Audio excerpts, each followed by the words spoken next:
بسم اللہ الرحمن الرحیم۔ فیکٹیکل کے معزز ناظرین کو السلام علیکم۔ ناظرین محترم، یہ 2014 کی بات ہے کہ برونڈی کی رہنے والی نوئیلا روکونڈو نام کی یہ لڑکی روشن مستقبل کی تلاش میں آسٹریلیا چلی گئی۔ اس کا پہلا شوہر فوت ہو چکا تھا اور وہ اپنے 5 بچوں کے ساتھ آسٹریلیا پہنچ چکی تھی۔ ایسا لگ رہا تھا کہ نوئیلا نے درست فیصلہ کیا ہے، کیونکہ اس کو فوراً سے نوکری بھی مل گئی اور اب حالات اچھے چل رہے تھے، اور جلد ہی اس کو کوئی ایسا ملنے والا تھا جس نے اس کی خوشیوں کو دوبالا کر دیا، یا پھر جھوٹ کے پردے کے پیچھے چھپا یہ شخص ایک گھنونا سچ تھا۔ نوئیلا صرف سواحلی زبان جانتی تھی، اس وجہ سے اس کو ایک شخص اکثر انگلش میں ٹرانسلیٹ کرنے میں مدد کرتا تھا۔ اس شخص کا نام کلالا تھا۔ ان ملاقاتوں کے دوران نوئیلا اور کلالا کو آپس میں محبت ہو گئی۔ کلالا کانگو کا رہنے والا تھا اور اس کی بیوی اور بچے کو ایک باغی فوج نے قتل کر دیا تھا، جس وجہ سے وہ بھی آسٹریلیا بھاگ آیا تھا۔ نوئیلا کا ابھی شادی کرنے کا کوئی منصوبہ نہ تھا اور وہ محض اپنے بچوں کی اچھی طرح پرورش کرنا چاہتی تھی، لیکن وہ جب کلالا سے ملی تو سب کچھ بدل گیا۔ جلد ہی ان دونوں نے شادی کر لی اور کلالا ایک اچھے شوہر کی طرح اس کے ساتھ برتاؤ کرتا تھا، حتیٰ کہ وہ اس کے بچوں کو بھی اپنے بچوں کی طرح ہی سمجھتا تھا۔ لیکن جلد ہی نوئیلا کو اپنے اس نئے شوہر کی دوسری شخصیت کے بارے میں پتہ چل گیا، جسے جان کر نوئیلا خوف میں مبتلا ہو گئی۔ باقی تمام معاملات میں اس کا شوہر اچھا تھا۔ ایک مہاجر ہونے کے باوجود وہ دن رات محنت کر کے اس کے لیے اور اس کے بچوں کے لیے پیسے کماتا تھا، لیکن ایک ہی چھت تلے رہنے کے بعد نوئیلا کو جلد ہی اپنے شوہر کا یہ پرتشدد چہرہ نظر آ گیا۔ وہ چھوٹی چھوٹی باتوں پر اس سے لڑ جاتا تھا، حتیٰ کہ وہ اسے بعض اوقات مارتا بھی تھا، لیکن غصہ ٹھنڈا ہونے پر وہ ہمیشہ نوئیلا سے فوراً سے معافی مانگ لیا کرتا تھا۔ ایک ماں ہونے کے ناطے نوئیلا اپنے شوہر کی ان حرکتوں کو برداشت کر لیتی، لیکن جلد ہی اسے اندازہ ہونے والا تھا کہ اسے ان چھوٹے چھوٹے واقعات کو نظر انداز نہیں کرنا چاہیے تھا۔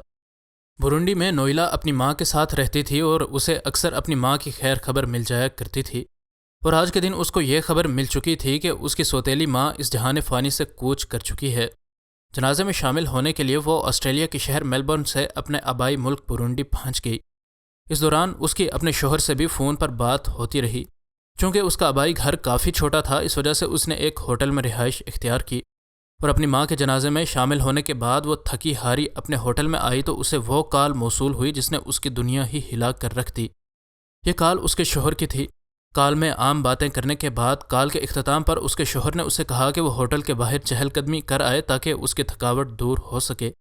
نوئیلا اپنے شوہر کی ہر بات ماننے کی عادی تھی، اس لیے اس نے کال بند کرنے کے بعد باہر کی راہ لی، لیکن اسے اندازہ نہیں تھا کہ اس کے ساتھ جو ہونے والا ہے یہ اس کام کی ابتدا ہے جس کے بارے میں اس نے کبھی نہیں سوچا تھا کہ اس کے ساتھ کچھ ایسا بھی ہو سکتا ہے۔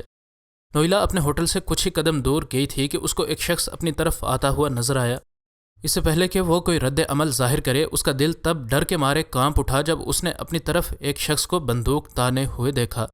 اس اجنبی شخص نے کہا کہ اگر تم چلائی تو میں فوراً سے تمہیں گولی مار دوں گا۔ وہ مجھے گرفتار تو کر لیں گے لیکن تب تک تم مر چکی ہوگی۔ وہ بادل نخواستہ اس شخص کی کہی ہوئی باتوں پر عمل کرنے لگی۔ اس شخص نے ساتھ ہی کھڑی ایک گاڑی میں اس کو بیٹھنے کو کہا جس میں پہلے سے کچھ لوگ بندوقیں لیے بیٹھے تھے۔ ان دونوں اغواکاروں کے درمیان نوئیلا کو بٹھا دیا گیا اور فوراً سے اس کی آنکھوں پر پٹی بھی باندھ دی گئی۔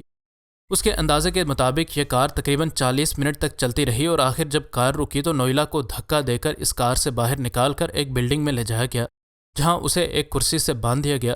نوئیلا نے اسی اثناء میں اغواکاروں میں سے ایک کی آواز سنی جس نے دوسرے کو اپنے باس کو کال کرنے کو کہا۔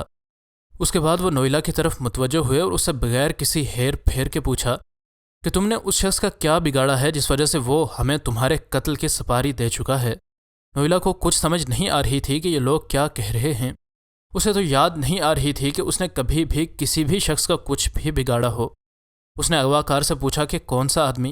انہوں نے فوراً سے جواب دیا کہ تمہارا شوہر۔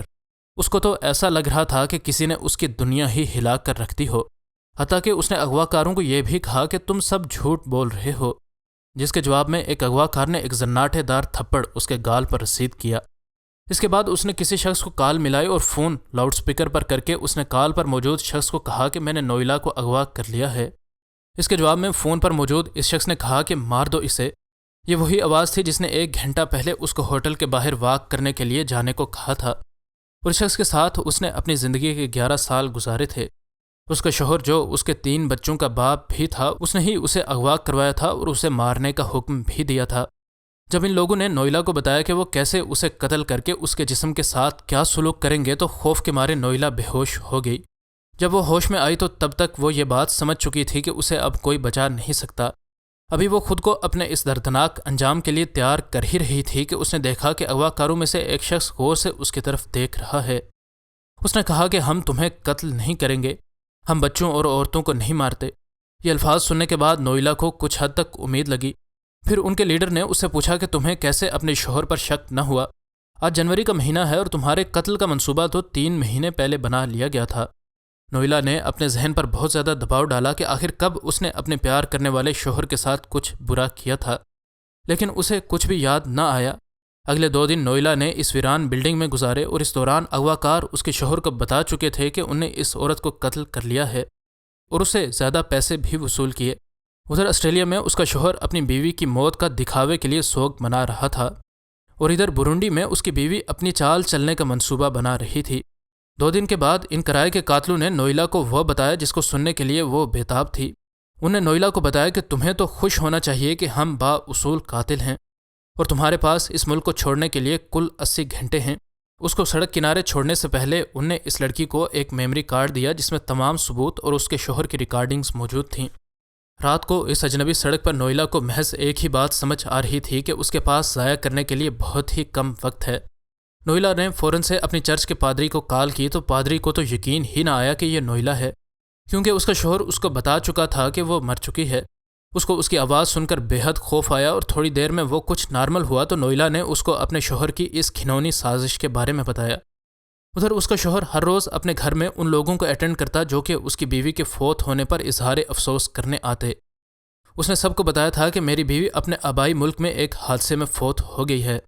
ادھر نوئیلا بھی آسٹریلیا پہنچ چکی تھی اور اسے اپنے شوہر کے اپنے جنازے کے بارے میں پتہ چل چکا تھا اور وہ بھی اپنے ہی جنازے میں خود شامل ہونے کا اعزاز حاصل کرنے کا موقع ہاتھ سے گنوانا نہیں چاہتی تھی۔ رات 7:30 بجے نوئیلا اپنے گھر کے سامنے کھڑی اپنے شوہر کو اظہار افسوس کرنے والے لوگوں کے آخری گروپ کو الوداع کرتے ہوئے دیکھ رہی تھی۔ جب کلالہ اکیلا رہ گیا تو نوئیلا اپنی گاڑی سے اتری اور اس کے سامنے آ گئی۔ اس کے شوہر کے منہ سے ایک بھی لفظ نکل نہ سکا اور اس کا منہ کھلا کا کھلا رہ گیا۔ ڈر اور خوف اس کے چہرے سے واضح طور پر عیاں تھا۔ نوئیلا بھی آہستہ آہستہ اس کے پاس بغیر کچھ بولے آتی گئی۔ اس کا شوہر خود سے ہی باتیں کرنے لگا تھا جیسے اس نے کوئی بھوت دیکھ لیا ہو۔ اس نے اپنی بیوی کے کاندھے کو ایک بار ہاتھ لگایا اور ڈر کے مارے چیخ ماری۔ پھر جب اس کو یقین ہو گیا کہ یہ بھوت نہیں انسان ہے تو اس نے اس سے بہت معافی مانگی، لیکن نوئیلا پولیس کو بلا چکی تھی۔ نوئیلا کو سبق مل چکا تھا اور وہ اس بار اسے معاف کرنے والی نہیں تھی۔ شروع میں تو وہ پولیس کے آگے معصوم بن گیا، لیکن اس کی ریکارڈنگز اس کے سامنے جب پلے کی گئیں تو اسے اندازہ ہوا کہ اب اس کے پاس چھپنے کے لیے کوئی جگہ نہیں ہے اور آخر اس نے اقبال جرم کر لیا۔ اسی سال کے آخر میں آسٹریلیا کی ایک عدالت نے اس کو 9 سال کی قید سنا دی۔ جب وجہ کا پوچھا گیا کہ تم نے کیوں اپنی بیوی کا قتل کیا تو محض اس پیسے کی لالچ جو کہ اس کو لوگوں کی طرف سے بیوی کے مرنے کے بعد ملنا تھا، اور حسد کے علاوہ کوئی وجہ سامنے نہ آئی۔ اب نوئیلا اپنے بچوں کے ساتھ ایک نئی زندگی شروع کر چکی تھی اور وہ کہتی ہے کہ ماضی میں جو ہونا تھا ہو گیا، اب میں ایک نئی زندگی شروع کر رہی ہوں۔